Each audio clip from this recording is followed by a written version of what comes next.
Começa agora o Contraponto, programa de debates da TV Unifra. Para a discussão de hoje, trazemos as reviravoltas de Brasília. E dessa vez, partimos da notícia de que o Procurador-Geral da República, o Rodrigo Janot, pediu ao Supremo Tribunal Federal a prisão do presidente do Senado, Renan Calheiros, do presidente afastado da Câmara, Eduardo Cunha, do senador Romero Jucá e do ex-presidente da República, José Sarney. Além disso, o debate também vai abordar as ocupações das escolas pelos alunos, enquanto temos aí a greve dos professores. Só no Rio Grande do Sul, nós temos informações de mais de 150 escolas ocupadas. Também, em um terceiro bloco, nós pretendemos estender a discussão, saímos da conjuntura nacional e vamos para eleições no Peru, e nos Estados Unidos. Então, algumas projeções que nós já temos, né? Agradeço a presença aqui dos professores convidados de sempre aqui do programa. A professora Larissa retorna, né? Semana passada não pôde estar presente. Larissa Pereira, então, do Serviço Social. Olá, Carla. Olá, professores. Professor José Maria Pereira, também da Economia. Olá, Carla. Olá, Carla. Olá, colegas. E a todos que nos honram com o prestígio da sua audiência.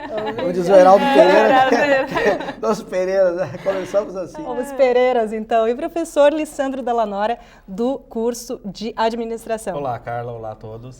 Muito obrigada. Então, temos aí 3 pautas, 3 blocos, né? Vamos discutindo. Vamos começar por Brasília, né? Para não perder o costume. Gente, tá tenso, hein? Que lá, para variar, sempre tem bastante notícia, né? Tá sempre tenso, né? Mas agora já pensou em o Sarney com a tornozeleira? O problema é que agora as notícias estão se repetindo, né? Só troca o personagem, mas Na verdade, o tema central é o mesmo, né? É corrupção. Eu acho que dessa vez, politicamente, estudando essa questão, o que parece é que o Rodrigo Janot exorbitou as suas funções, né? Quer dizer, na verdade, ele está apenas pedindo a prisão preventiva nada menos do que o presidente do Senado, né, o Renan Calheiros, o ex-presidente, o presidente afastado, né, da Câmara dos Deputados, o Eduardo Cunha, do ex-presidente, veja só, do ex-presidente José Sarney, e mais ainda o Romero Jucá, que era ministro do Planejamento.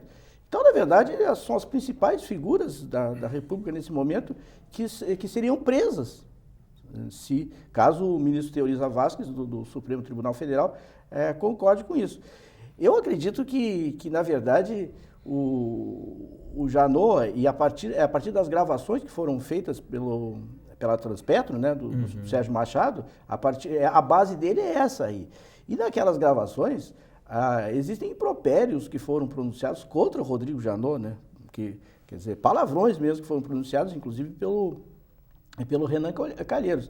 Então eu acho que fica uma coisa muito assim, quase que pessoal, né? E eu acho que por aí é que talvez acho que o Supremo, na verdade, o Teoriza Vasquez, acho que nenhum ministro, ele sozinho, tomaria para si essa responsabilidade, né? Por isso que eu acho que na verdade, é mais uma espécie de como é que vamos chamar, um balão de ensaio, né? Ou trocando o macaquinho do ombro, né? Tirando do ombro dele e colocando no ombro do Supremo, né? Para que alguma coisa tome assim. Um posicionamento. Mas uma coisa a gente pode dizer, que o Rodrigo Janot, corajoso, ele é.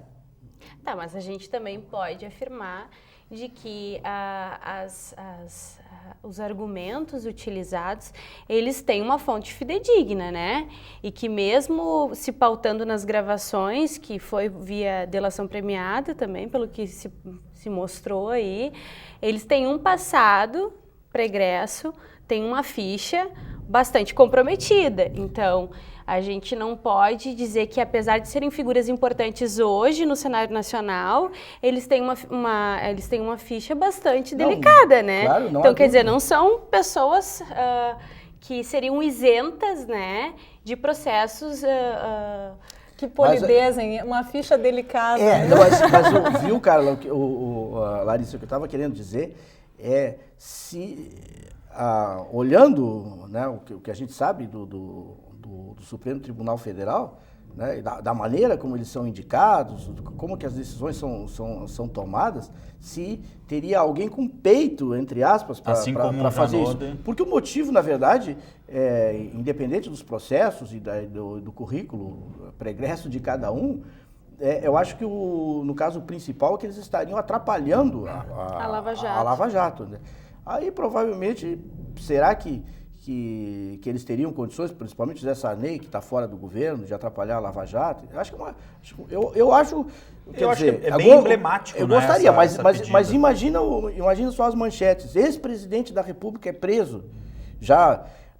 Inclusive o Sarney já tem, eu acho que ele deve ter mais de 80 anos, seguramente tem mais de 80 anos. Quer dizer, 60 anos de vida pública, que ele disse, né? Em 60 anos de vida pública, me parece que a vida dele foi dedicada à carreira, né? Fez uma carreira política, na verdade, literária. era o trabalho Daria dele. Daria 2 carreiras quase. O trabalho dele foi isso, Não, né? mas não esquece que literária também, ele é membro da Academia Brasileira de Letras. Pois então. Mas ele agora, se referiu apenas à carreira política. Diga um livro que ele escreveu que seja conhecido, né? Eu sei o título, Marimbondos de Fogo. É o único que eu ouvi falar. Nunca li, mas já ouvi falar. A gente ouviu falar, né? Já. Mas assim, eu acho que é muito delicado essa questão, porque se a gente concorda com o professor quando o professor aponta de que o Rodrigo Janot foi várias vezes citado nessas conversas, né, com o Sérgio Machado, entre o Sérgio Machado e essas figuras políticas, né? Entretanto, se a gente for pensar, todos eles estão envolvidos de alguma maneira, né? Porque tem, Larissa, uma parte da fita, por isso que eu coloco a questão pessoal, né? Que dificilmente eu acho que isso passa no Supremo, que pode parecer revanchismo. Tem uma parte da fita em que o Sérgio Machado diz para o Renan Calheiros que o Renan Calheiros perdeu a oportunidade porque o nome do Procurador-Geral da República tem que ser aprovado no Senado. De tentar bloquear ele e conseguir um outro nome. E ele diz tentou... textualmente isso, né? Então, e o Renan Calheiros disse que tentou, mas que não conseguiu, que ele não era o política. único que era contra o nome do Rodrigo Janot, né? É que todas essas colocações que nós estamos vendo aí, a minha grande preocupação é com esses encaminhamentos, é nós retornarmos àquela questão de nós termos uma polarização, não é? Dos assuntos. E isso vai voltar à cena de uma forma efetiva, talvez nos próximos movimentos que a própria Lava Jato tomar e que as próprias decisões do Supremo Tribunal nas suas deleções em relação a isso, não é? Porque se nós olharmos antes da Dilma ser impedida, né? Vamos olhar lá um pouquinho antes, não é? O que nós estamos presenciando agora era exatamente o que estava acontecendo com o governo anterior. Os mesmos fatos, não é? A mesma sequência de informações extremamente complexas sendo pronunciadas. Vamos lembrar aqui as gravações do Lula, da Dilma e assim por diante. Quase no mesmo contexto, quase numa artimanha, não é? Para tentar dar encaminhamentos diferentes na própria Lava Jato. A própria colocação do Lula como ministro foi uma tentativa de fazer isso. Não é? Quer dizer, nós tínhamos uma perspectiva que nós tínhamos que tirar esse núcleo operante, vamos dizer assim, né, desse conceito de corrupção que estava lá enraizado, mas nós colocamos um outro grupo que é idêntico. Não consigo ver um grupo diferente. Extremamente atrapalhado, né? E atrapalhado extremamente, porque teria todos os recursos para dizer, não, Alessandro, tu tem problemas, eu não vou te indicar agora, tu fica quietinho aí, eu vou botar alguém que não tenha nada, porque senão algo vai acontecer. A questão política foi muito mal tratada. Pois é. Não é? Aqueles grandes problemas que nós falamos da incapacidade de articulação política do antigo governo, de perder o tempo de fazer boas soluções e de passar o problema para uma solução e não deixar só no problema, o novo governo também segue nesse mesmo ritmo. Pois é, mas tem gente apostando no quanto pior, melhor, né? Dessa situação. Quer dizer, a gente assistiu durante a semana uma tentativa de, por um lado, da parte do relator da comissão de impeachment, de reduzir os prazos da defesa, né, e da acusação em 10 dias, que no final o Lewandowski deu um parecer e ele acabou voltando atrás, mas eles tentam correr para que a cassação se dê em agosto ou talvez até em julho, que seria, imagine, nas Olimpíadas, em plenas Olimpíadas. Sim, nos bastidores. Presidente ou presidenta do Brasil sendo caçada, né? Quer dizer, isso não seria... Isso sairia em todos os jornais, porque a imprensa mundial toda ela aqui no Brasil, né? Então, imagine isso. Mas eu vi uma nota na coluna da Mônica Bergamo, da Folha de São Paulo de hoje, que eu achei muito interessante, né? Uma estratégia que está sendo colocada, claro, quanto mais demorar, melhor para Dilma, né? Porque assim talvez ela consiga mudar o voto de alguns senadores. E essa nota da Folha de São Paulo diz mais ou menos o seguinte, que a Dilma teria uma proposta de, se ela reassumindo o cargo, ela convocaria eleições diretas até o final do ano. Convocaria eleições diretas. Com isso, ela viraria o voto de pelo menos 4 senadores. E adivinha quem é que não quer que ela faça isso? Sabe quem? O PT. O PT não quer que ela faça isso porque, entre outras coisas, o PT se desgastou muito com todo esse processo e ele acha que até o final do ano ele não ganharia as eleições. Mesmo o Lula, com todo esse desgaste, não ganharia as eleições. Então, o melhor seria apostar no quanto pior, melhor. Ou seja, o governo Temer cada vez se enrolaria mais e tal, se desgastaria, o PMDB se desgastaria, e lá no 2018 final de 2018, provavelmente o Lula voltaria, se não pegarem ele no meio do caminho, né, voltaria fortalecido. Esse é o projeto do PT. Então, quer dizer, no final das contas, né, quer dizer... Do que sobrou do PT, né? Não, o projeto do PT de sempre, né? Do cargo. O PT que quer permanecer no poder acima de qualquer coisa. Mas o próprio Delcídio...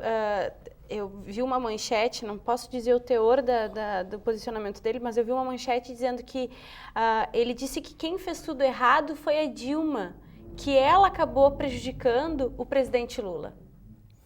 Então, quando eu acho que é o contrário, né? Eu sempre venho defendendo aqui assim, o tempo inteiro que o Lula atrapalhou muito a Dilma. O que a Dilma ainda tem uma última chance, se for verdadeira essa tese da eleição direta. Eu acho que a Dilma teria que fazer, ainda que tardio, seria se libertar do PT. Uma reforma política. Ela tem que tentar se comprometer com os senadores e esquecer o PT, o Lula e a ganância política do PT. É o que pode salvar ela. E, na verdade, seria o melhor, não para ela especificamente, mas para o Brasil. Para o Brasil, nesse processo todo. Mas assim, o que eu vejo, assim, as pessoas mudam de posição muito fácil, muito rápido, né? Exemplo. De novo, hoje eu tirei o dia, a noite, ou o horário que for o programa para bater no PT. A questão do aumento do judiciário, que a Dilma tinha vetado esse aumento do judiciário, agora foi por acordo de líderes e tal. O PT votou a favor do aumento do judiciário. Qual é a coerência nesse processo? Qual é a coerência do PT? Nenhuma, só quer votos e continuar no poder. E aí é que está a diferença entre o governo anterior, que é o governo petista, e esse governo atual. Porque apesar ambos os governos serem extremamente atrapalhados, o governo atual me parece que... Atrapalhado é uma palavra bem suave. Para mim, isso está acontecendo. Vamos deixar claro assim, isso. Só uma lente faria isso. Mas o que eu vou dizer assim? Me parece que o Michel Temer, com uma caneta na mão, ele não sabe muito bem o que ele vai fazer. Ele vai assinando... Preencher cheques, ele vai assinando, retira cargo, põe em cargo, fecha ministério, abre ministério. Me parece que extremamente... que ele vai testando, que isso aí né? Ele vai fazendo, vai vendo a fé. Mas aí é que tá. O que o governo anterior também fez, porque são as disputas, que são as negociações. Mas aí é que tá agora passou de todos os limites. Veja o caso do ministro do Turismo. O ministro do Turismo é aquele que eu acho que é esse que tem 44 anos enfim, que tem 11 mandatos, né? Se não for, a minha memória me traiu. Mas, enfim, ele era o ministro do Turismo na Dilma. Saiu, foi lá, votou a favor do impeachment e na semana seguinte voltou com o mesmo cargo com o ministro do Turismo. Né? E esse ministro do Turismo é que agora está sendo acusado de corrupção e tudo mais, que teria que sair. Né? Mas aí, se esse ministro do Turismo, que é Alves, eu não me lembro muito bem o sobrenome dele, ele não tem cargo eletivo hoje, né? Parece que ele não tem cargo eletivo. Então, se ele saísse... Justiça comum. A Justiça Comum cairia em Curitiba com o Sérgio Moro, né? E a outra que ele conseguiu, porque ele não está conseguindo gente para colocar lá, ele conseguiu uma deputada, ou ex-deputada, não me lembro bem, que é acusada de desvio de verbas e para tocar a Secretaria das Mulheres, Secretaria Especial das Mulheres. Então veja só. É que hoje se nós olharmos assim, é triste nós falarmos isso, mas se nós observarmos o nosso núcleo político brasileiro hoje, eu tenho dúvida se conseguimos tirar alguém aí que não tenha feito algo de errado. É inacreditável porque tu coloca um nome na mídia e logo depois surge algo, não é, que vá contra esse nome. É incrível isso. Nunca antes na história do Brasil nós tivemos tanto acesso a essas informações. Mas aí que tá. Tem duas questões. O que difere, então, este governo do governo anterior? Nada. É que este governo, ele conseguiu alianças. Então, ele, articulação apesar política. de toda esse panorama nebuloso, né, que não tem uma base sólida e que tira ministro, entra ministro, abre secretaria, fecha secretaria, eles ainda conseguem aprovar os seus projetos. Mas Então, é eles aí, conseguem dar sequência, o que o governo anterior não conseguia fazer. Mas aí eu retomo a minha tese do golpe. Mas aí é nesse... é o Tá, golpe como houve parlamentar. o golpe, está que todo eu mundo quero comprometido. chegar. Não é uma base de apoio, Não. como a Dilma Sim, tinha antes. Então mas- eu acho que agora é muito pior, na Mas minha opinião. é justamente nesse ponto que eu quero E chegar, o ponto professor. pior é que agora todos estão comprometidos com o que está aí. Por isso que eu acho muito difícil dar os votos no Por Senado. isso, Eu acho que vai ser eles extremamente tão- complexo. Eles estão tão Eles deram, como a comprometidos. gente falou, um cheque em branco pro Temer. Eles deram o cheque em branco para o Temer sem saber se o Temer sabe o que está assinando. Então, por isso que ele cometeu tantos erros em tão pouco tempo. Em tão pouco tempo. E ele sempre volta atrás nas suas decisões. Então, Ele assim, ó, testa, na verdade, né? Não é- Ele não, divide mas o eu O erro. acho que Ministério da Cultura o é um Ministério exemplo, da Cultura né? é um exemplo Mas que na verdade é um real, loteamento. gente. Na É um verdade, loteamento, não O é? governo hoje é um loteamento, não tem... Cada ministro Então é chega lá, dá golpe, uma declaração... professor. Sim, eu sempre Então é defendi golpe. isso. É um golpe parlamentar que foi dado no Brasil, entendeu? Bom. Só que não tem sustentação, como não é parlamentarismo, tu não tem um primeiro-ministro que consiga Que possa- dar conta de uma situação e que possa andar para frente. Então o Brasil hoje, na verdade, ele continua parado ou mais parado do que antes. E o pior é que a população como um todo fica desalentada, né? O que está acontecendo Porque no cada Brasil vez é- surge uma coisa que deixa mais estarrecido ainda a nossa Se- capacidade de aceitar. E tanto é que é golpe que eles querem tocar esse processo de impedimento rápido o mais possível. rápido Claro, possível. claro. Bom, o nosso primeiro bloco está acabando, então, e efetivamente, né, é só bomba em cima de bomba que vem de Brasília, e as nossas pequenas conclusões a cada programa não poderiam ser mais otimistas, né? Infelizmente, a conclusão do golpe, do golpe é ótimo, a conclusão do bloco, por enquanto, relacionado a Brasília, é golpe. Bom, voltamos no segundo bloco, aí vamos falar, né, vamos desenvolver aquela pauta proposta no início sobre as escolas, né, ocupação e greve dos professores, certo? Então não saia daí, voltamos já já.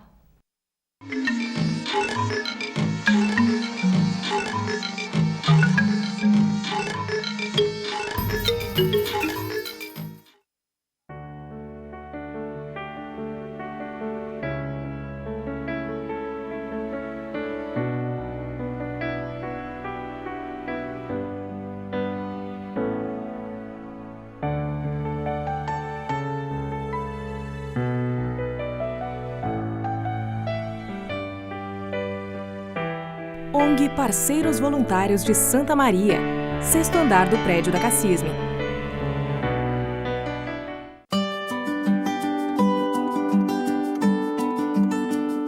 Que ela conquiste tudo que eu não consegui conquistar. Quero que ele seja um grande homem, né? Tenha um futuro brilhante pela frente.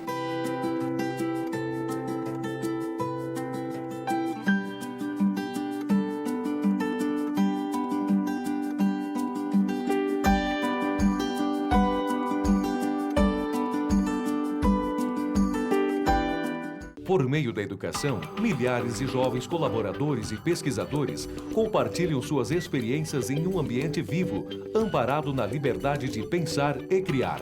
A comunidade universitária é um lugar em que o estudante pode desenvolver seu perfil próprio, enriquecendo assim o bem comum. Polo Nacional de Inovação por meio da Nanociência é referência em qualidade de ensino no Rio Grande do Sul. Centro Universitário Franciscano, uma universidade para suas aspirações.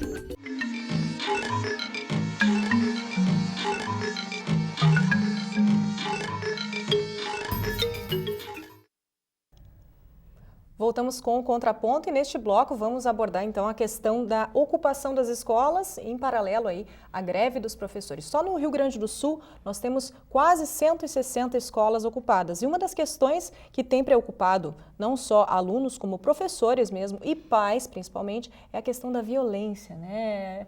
Essa discussão aí da última semana, né, em torno deste assunto. Não sei como vocês veem esse ponto, né? Esse assunto é um assunto que a gente poderia discutir um programa inteiro, né? Há cerca de uns 2 programas atrás, quando tu sempre puxa, né, Carla, para a gente fazer as nossas considerações finais, eu volta e meia retorno à questão dos movimentos e trouxe em 2 programas a questão das ocupações nas escolas, para que nós ficássemos atentos a esse movimento, que considero, do meu ponto de vista, já deixo aqui a minha opinião, um movimento muito importante. Porque hoje a gente tem a mobilização não só dos professores, mas a gente tem a mobilização dos alunos, dos pais, que eles têm uma pauta clara, que é melhorar a educação, melhorar as condições de educação. E lógico, esse momento atual é um movimento propício para isso, porque a gente tem no Brasil grandes manifestações por várias questões, né? Dentre elas a questão da corrupção, do dinheiro, dos recursos que não estão sendo aplicados em serviços, em questões de direitos das pessoas. E os alunos também se sentem mobilizados e se sentem instigados a trazer para a cena contemporânea, para trazer para o nosso debate hoje, o que lhe incomoda.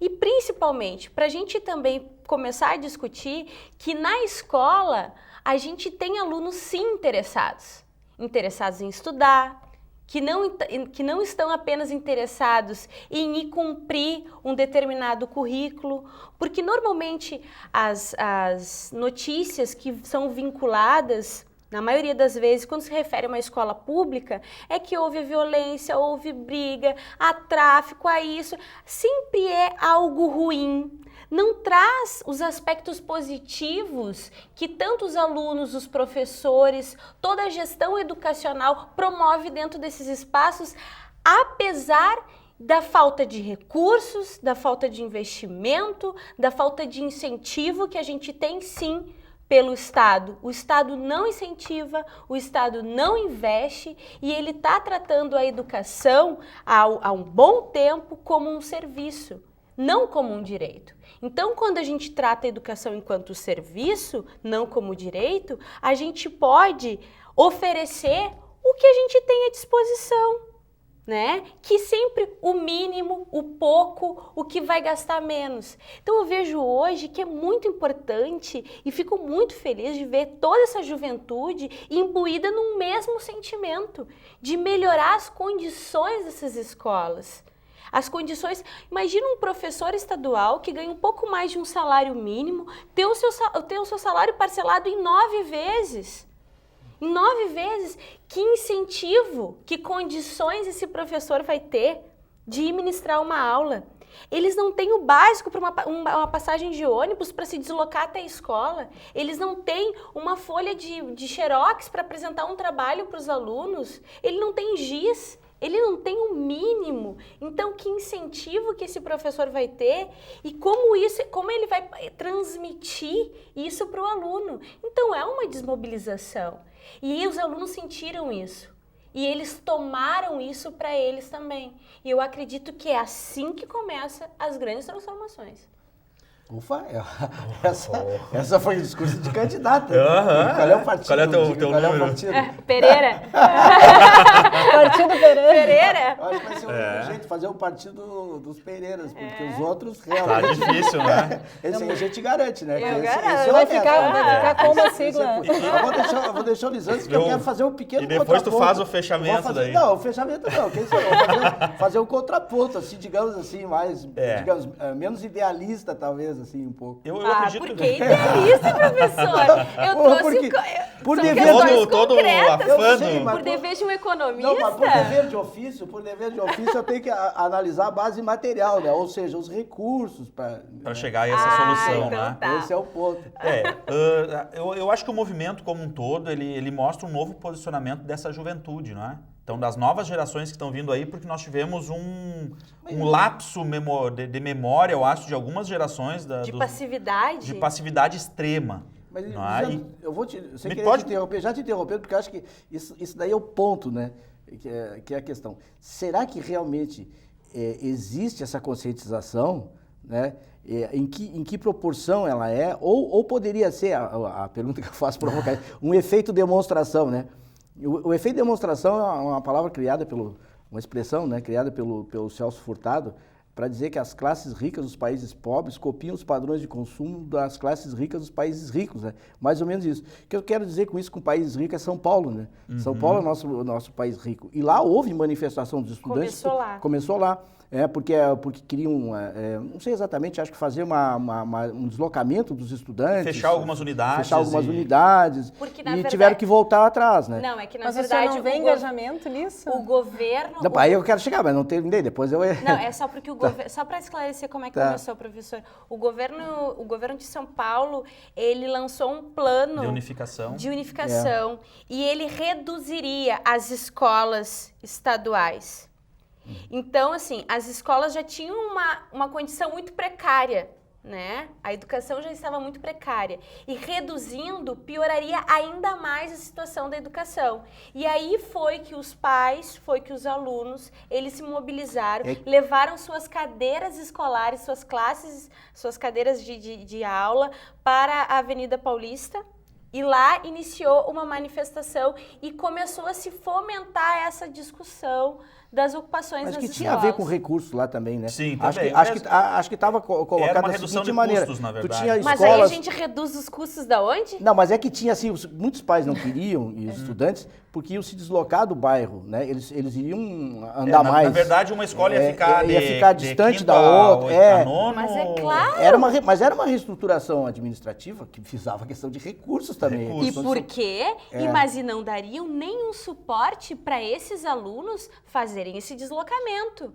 E aí? Aí tem transporte escolar?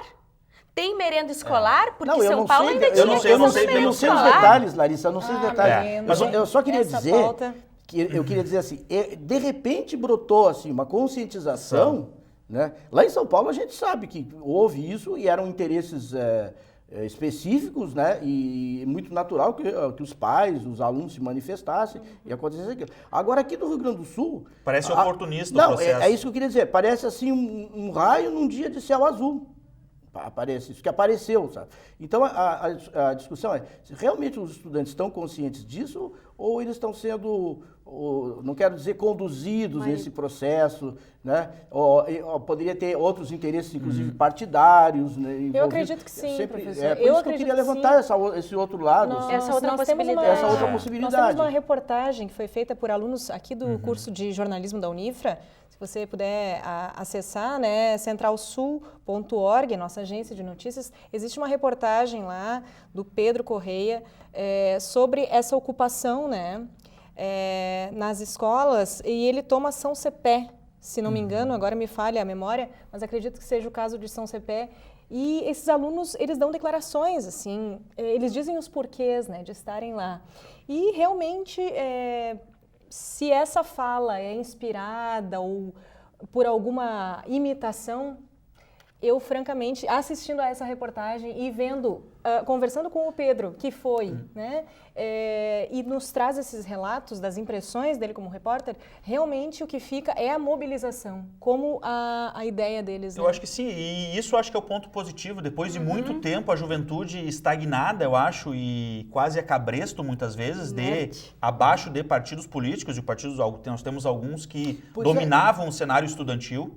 E a gente viu isso em algumas representações aí na atualidade nacional, não é? Algumas uniões nacionais aí, muito mais a questão do viés político do que a realidade da educação. E o nosso movimento, acho que talvez começa uma caminhada. Talvez que em algum momento tenha que se desvencilhar de questões partidárias. Eu acho que não pode ser atrelado, tem que ser livre disso. Mas o grande ponto negativo disso é que se levou muito tempo. Os estudantes levaram muito tempo para se perceberem do poder que eles têm, tanto é que foi o governo que agora já abriu mão, né, de algumas questões por causa da ocupação e não por causa da greve dos professores. Mas eu vou continuar fazendo contraponto Esse aqui. diálogo com os estudantes. A parte mais difícil, no meu caso, porque não é politicamente correto que eu estou me manifestando, mas acho que a gente tem direito, porque tem telespectadores que pensam de uma maneira diferente, a gente tem que tentar pensar de um outro modo, enxergar de um outro modo. Porque a gente vê, o que eu quero dizer, que esse movimento dos estudantes é acoplado com a greve dos professores. Sim. Seria isso que tu está dizendo? Não, é o contrário. É Como concomitante. assim? Concomitante, isso que eu quero dizer.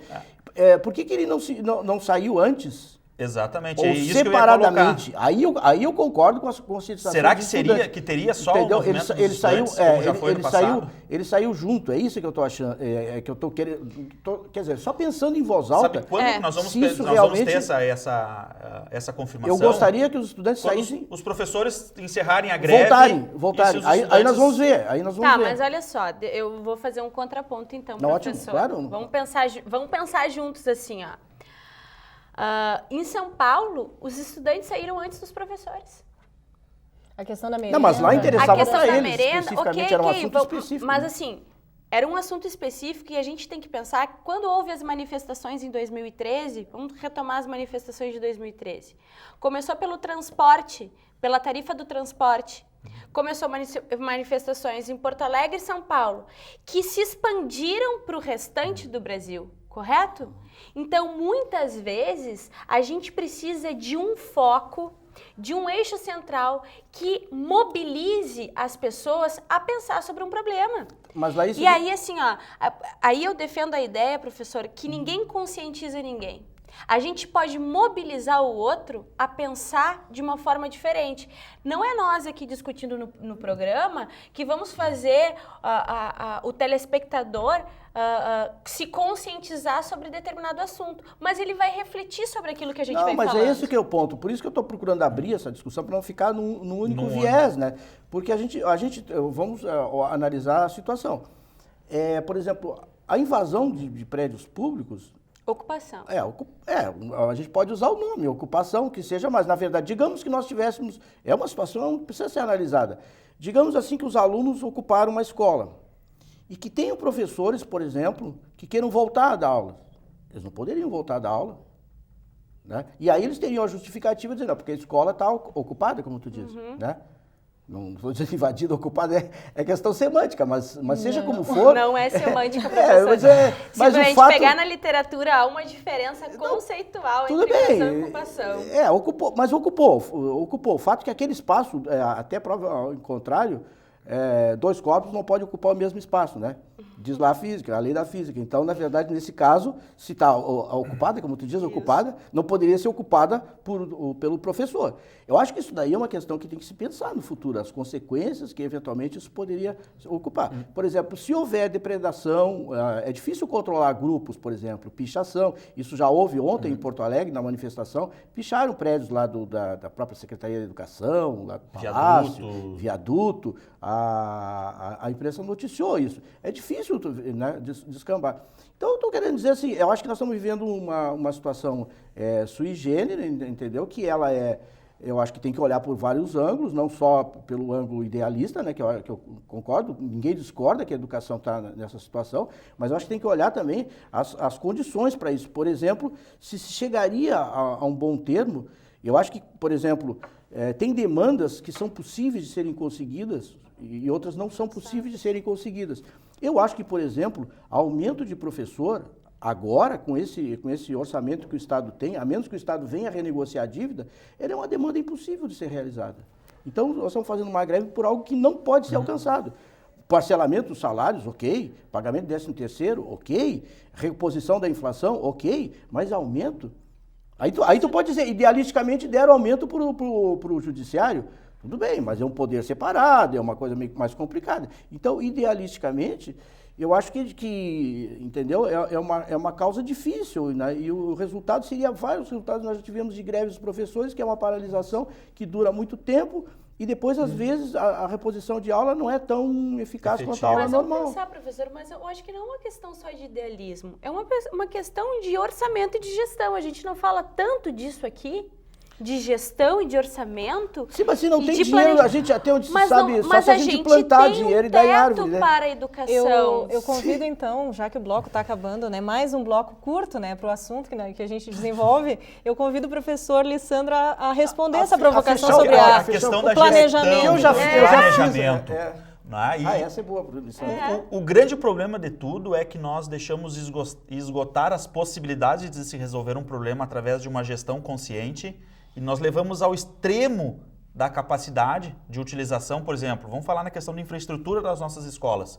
O governo do estado levou ao extremo a capacidade de utilização daqueles espaços sem nenhum investimento, porque os governos usaram nas suas gestões para outras coisas que não têm fundamento algum. Nós fizemos duplicações de estradas que ligam nada a coisa nenhuma. Nós fizemos pontes em lugares que não tem necessidade. E não as terminamos. Fizemos viadutos em lugares diversos do estado por questões políticas, dinheiro que deveria ter ido lá para essa educação. Gestão, o que é prioridade? Nenhum governo, os últimos 5, 6, 7 governos talvez, nunca a educação foi prioridade. Quando foi construída uma grande escola, por último? Um movimento do estado como um todo. Nós tivemos uma escola nova aqui em Santa Maria, uma escola picada lá, mas eu acho que foi na época do Brizola. Eu acho. Quantos viadutos foram construídos? E quantos estão sendo construídos aqui em Santa Maria? E nós não terminamos. Quantos vão ser inaugurados para a Copa do Mundo? E quanto vai custar? Tudo isso é verdade, entendeu? Aí está a gestão. Isso, né? Aí está a gestão. Mas isso é interesse. já foi, né? Chegamos Exatamente. Professor, já e agora a solução é drástica. Vai ter que se continuar sem ter condições de educação. Pessoal, o que está acontecendo hoje é assim, ó. É a segunda pequena conclusão triste do dia, bom. Mas é que o governo, o dinheiro está caindo no caixa a conta gotas, por isso que está pagando em mesmo. Entrou dinheiro, paga. Então quer dizer, não tem dinheiro. Não tem vamos ouvir a professora Larissa e a gente vai para o próximo bloco. Aí a gente está afirmando aqui que a educação nunca foi prioridade, então não é idealismo. Então não é idealismo. Não, mas não isso foi prioridade do necessidade. Uma nova polêmica. Isso é uma necessidade, quer dizer, a gente está exigindo algo que é real, não algo que é fantasioso. Isso é uma necessidade. Certo. Quer dizer, infraestrutura é uma necessidade. E se a gente... Quer dizer, concordo contigo quando tu diz, professor, que o recurso não foi aplicado de forma devida, mas quer dizer que o recurso não foi aplicado de forma devida e por esta razão é assim que a gente tem que ocupar as escolas. Bom, vamos para o próximo bloco e aí a gente volta para o Brasil. Eu acho que esse programa, o objetivo é esse, de dar o contraponto. E agora, nunca a vamos palavra finalizar, final, né? como sempre, é do telespectador. Difícil, né? É bom que a contextualização acontece, assim, com bastante argumento, né, da parte de cada um. Bom, a gente no próximo bloco, que é o último do programa de hoje, a gente pretende voltar, então, para a discussão de Brasil, agora em relação ao cenário internacional, em que a gente considera eleições no Peru e nos Estados Unidos. Não saia daí.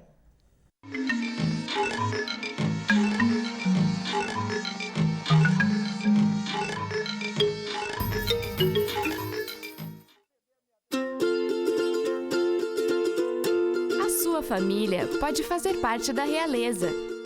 Ela se torna mais nobre quando decide compartilhar. Doar órgãos é um gesto que envolve toda a família. Família nobre é a família consciente. Comunique sobre suas intenções. Doar, um ato familiar. Campanha Doação de Órgãos.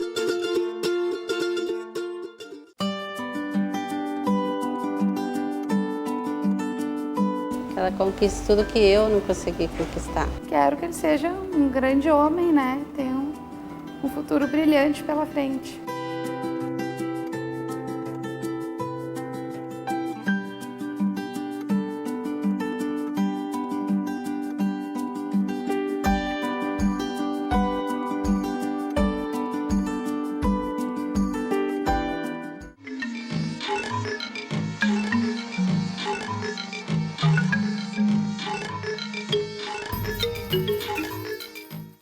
Voltamos com o último bloco de contraponto e agora voltamos a uma discussão nacional, mas principalmente internacional.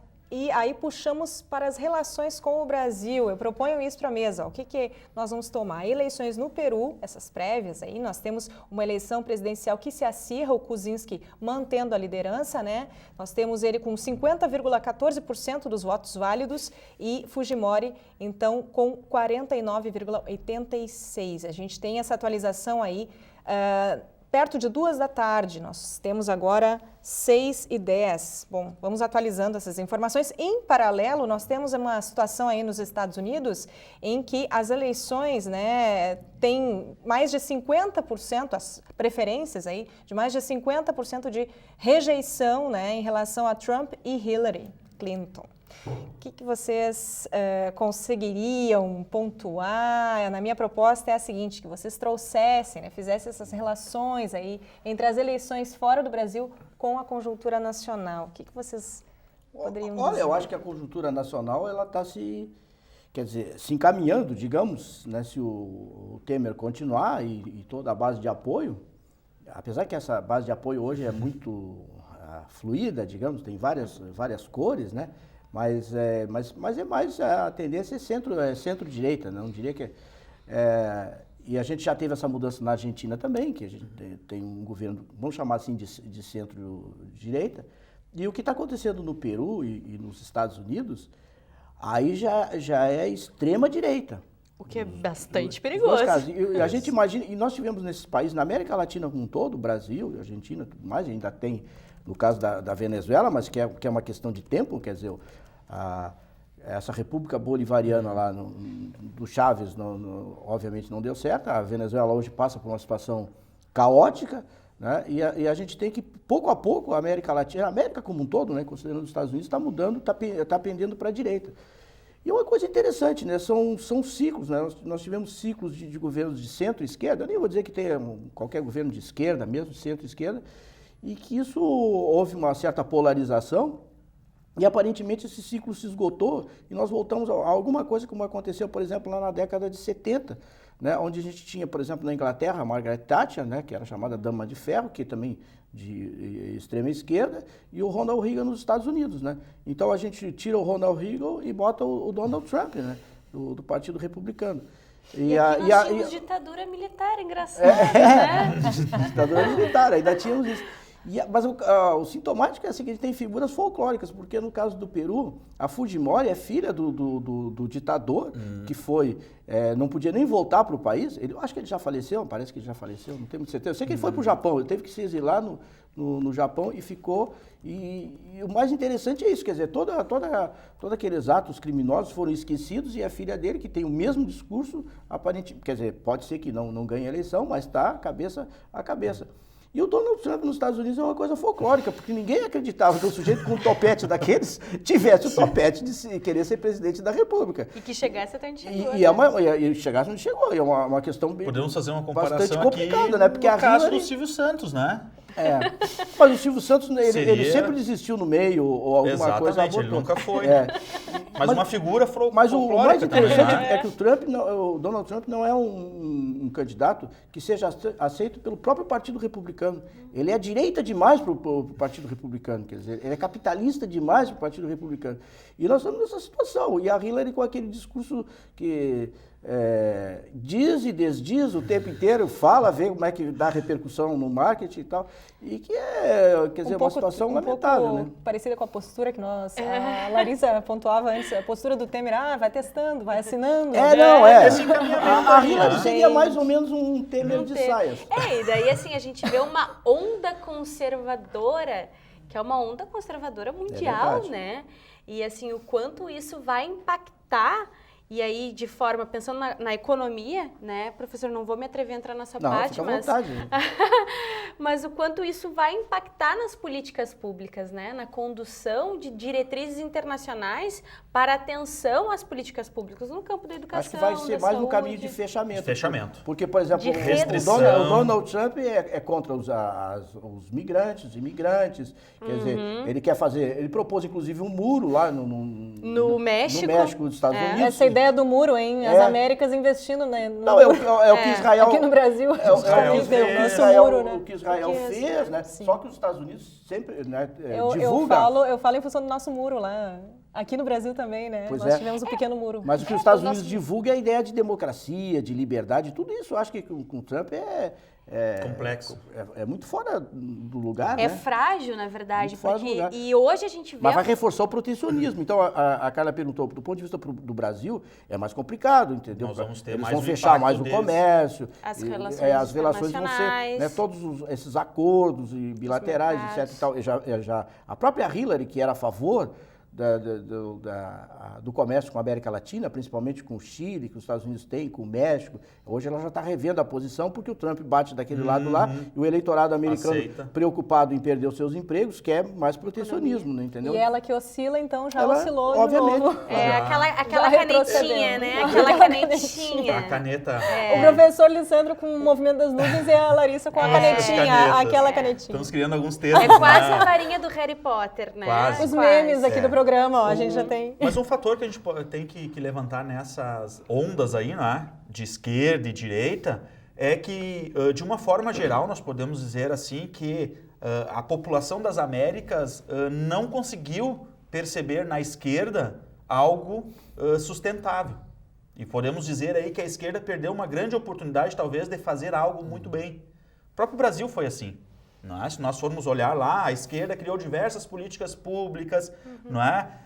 Desenvolveu a classe mais carente, aquelas pessoas necessitadas, mas se nós percebermos no final, não é? Ou nos últimos anos, esses programas eles perderam extremamente a força dentro do próprio governo de esquerda.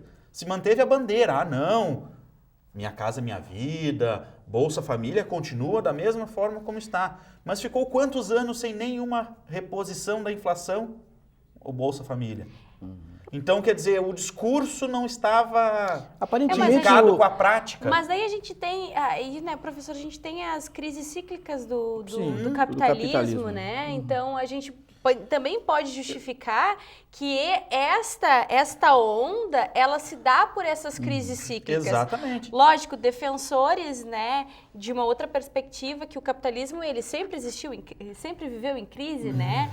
Mas a gente sabe que a história mostra... Mas ele tem fase de expansão e fase de repressão, de retração, né? Então tem ondas longas e ondas, vamos chamar assim, curtas, né? Então os países em desenvolvimento se inserem nessas fases de expansão, entendeu? E agora nós estamos numa fase de retração da economia mundial, a Europa especialmente, né? E os Estados Unidos, que também nunca se recuperaram da crise de 2008. Então, e aí se a gente colocar a China com todas as dificuldades que tem, e países como o Brasil, que são basicamente exportadores do agronegócio, né, exportadores de commodities, a crise nos atingiu em cheio. Então, eu sempre repito, parte é culpa da Dilma e parte não é culpa da Dilma. Professor, entendeu? Só para pontuar aqui, antes que eu me esqueça, eu fui procurar, o Fujimori está com 77 anos. Tá vivo ainda. Tá vivo. E morreu foi a mãe dele com 95 anos. Mas eu acho que ele está preso, não é? Se não me falha a memória.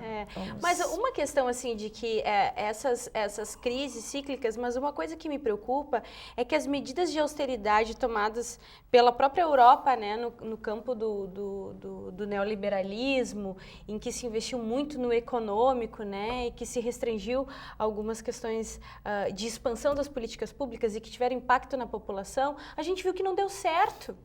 Que não deu certo isso. Então, a gente teve um aumento da pobreza e à medida que as pessoas não têm renda, elas não conseguem consumir. Provavelmente a causa, Larissa, isso foi gerado através de dívidas, né? Tanto na Europa, como aqui o próprio caso do Brasil. E quando se faz isso através de dívidas, o governo precisa ter superávites para poder manter. A receita do governo caiu muito em função da desaceleração da economia mundial e também porque gastou demais. Acabou o superávit primário, o que os credores começam a querer puxar os dinheiros de volta? Então isso aconteceu na Europa também. Lá, menos mal que quem banca tudo é a Alemanha lá na Europa, né? Que ainda é muito forte. Ainda é muito forte. Mas daí o senhor mesmo já apoiou a ideia de que nesses momentos de crise profunda, né, crise econômica profunda, aí é o momento de dar um suporte para a população para ela conseguir se manter e continuar a economia girando. É a visão keynesiana. Todas as crises foram superadas não através da recessão. Da recessão e do corte de gastos, mas com a expansão dos gastos, porque daí o setor público tem que preencher o vazio que o setor privado deixa, senão a consequência Não esqueçam aí que nós temos um cheque em branco de 170 dizem eles, né? 170 bilhões. Mas eu acho que o fundamental, isso não sou eu que dizer, a política keynesiana, e agora em 2008, tanto na Grande Depressão da década de 30 como em 2008, o que o governo dos Estados Unidos fez? Gastou mais do que o PIB e teve que pedir autorização do Congresso para continuar gastando. O Obama fez isso. Quase parou, né? E aí o que aconteceu? Ele suavizou, ele fez um colchão amortecedor da crise, do desemprego, e aos poucos a economia vai patinando e vai se recuperando. Essa é a saída. Por isso que essa política que o Temer propõe é totalmente errada. É uma política extremamente neoliberal, né? Claro. Orientada por uma ideologia neoliberal. Eu convido vocês, então, a mais um bloco curto. Nós tivemos todos os blocos curtos para cada tópico, né? Mas, assim, eu convido vocês, agora nesses 2 minutos que nós temos, para fazerem as suas pequenas conclusões, mais pequenas conclusões. Vou iniciar, então, né? Deixa os professores depois fazerem o fechamento. Eu acredito que o cenário lá de Brasília ainda vão trazer surpresas nos próximos capítulos. Talvez algo imensurável, que nós não temos nem capacidade aqui de imaginar o que pode surgir ainda nesse cenário. Porque as nuvens, né, como a Carla reforça tanto, elas estão cada vez mais escuras, né, de tempestades por lá. O próprio Janot aí com as suas colocações mostra isso. No nosso estado do Rio Grande do Sul, as mobilizações que tem aqui, eu acho que a gente tem que ter uma atenção e manter o nosso foco e a nossa observação nisso e talvez trazer outros cenários a respeito da ocupação, e também colocar a questão da situação financeira do Estado e quais seriam as prováveis alternativas que nós teríamos. E no cenário internacional, eu acho que o case aí que nossos olhos devem ficar é os Estados Unidos, né? Porque eu acho que deles vai surgir um parâmetro aí que vai afetar diretamente a nossa realidade. Como sempre, né? Grande potência, né?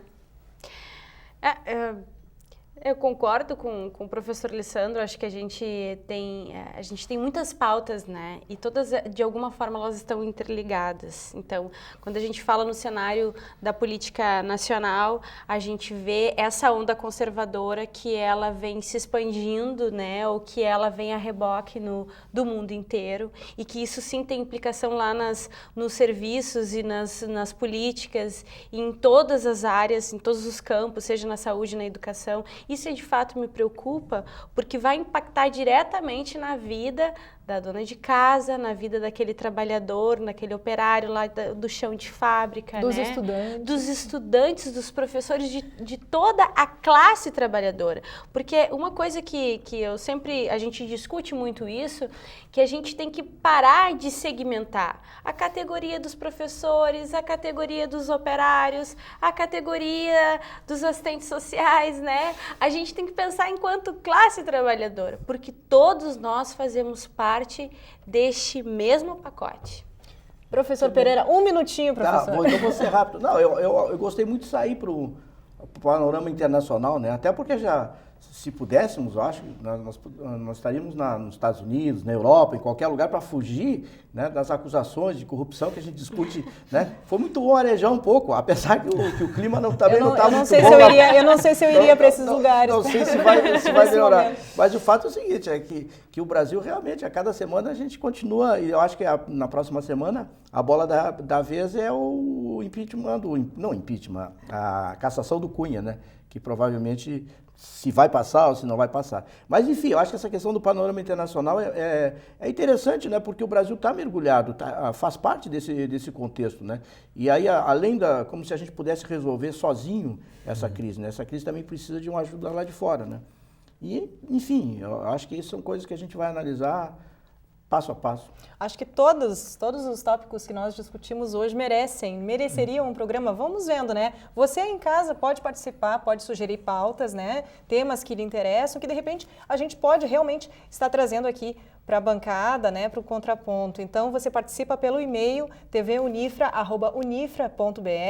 e obrigada, então, pela sua companhia hoje. Você que nos assiste no canal da Unifra no YouTube, Unifra Online, nos procure aí semana a semana, né? Nas quartas-feiras, Contraponto sempre no ar. E até a semana que vem, então.